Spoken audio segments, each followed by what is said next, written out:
Welcome to this session on entrepreneurship. Let me start with the most critical parameter to take into consideration when you are fleshing out your business idea. Let's assume you want to get into exporting some Indian product for which you have found a niche market in another country.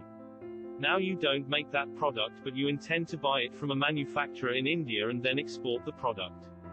Let's explore the GST implications that you need to understand before you set out to start this business.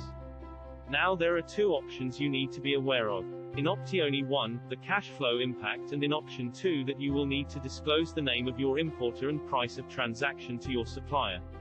Let me explain the points one by one. How the transaction will impact your financing plans. All countries waive local taxes for export goods, so your pricing has to be competitive. Now, look at a sample transaction. Purchase price rupees 100,000. GST at 18% 18,000 rupees. Profit margin 8% 8,000 rupees. Export sale price Rs 1,08,000. Cash outflow for purchase less cash inflow on sales rupees 10,000 negative.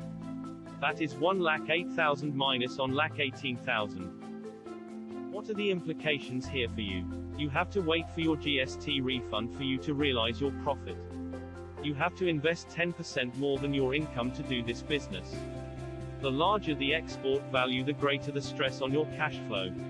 The more frequent your export, the more likely you will become cash strapped.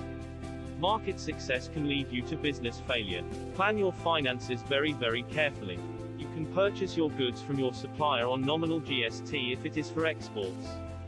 Here you give a letter of undertaking (LUT) to GST department. The LUT number is given to your supplier to sell goods to you for export without charging GST. However, after export you have to give your customs authenticated export documents to your supplier. Supplier needs this to become eligible for 0.1% GST supply of goods for export to you. What are the implications here for you? Mandatory to give a copy of shipping bill to your supplier. This will give name and address of your customer or importer to your supplier. It will show his at what price you sold the goods to your buyer. With this, the possibility of your supplier bypassing you and supplying directly to your buyer becomes a possibility. So when you try to save on cash outflow, you risk exposing your business secrets to competition.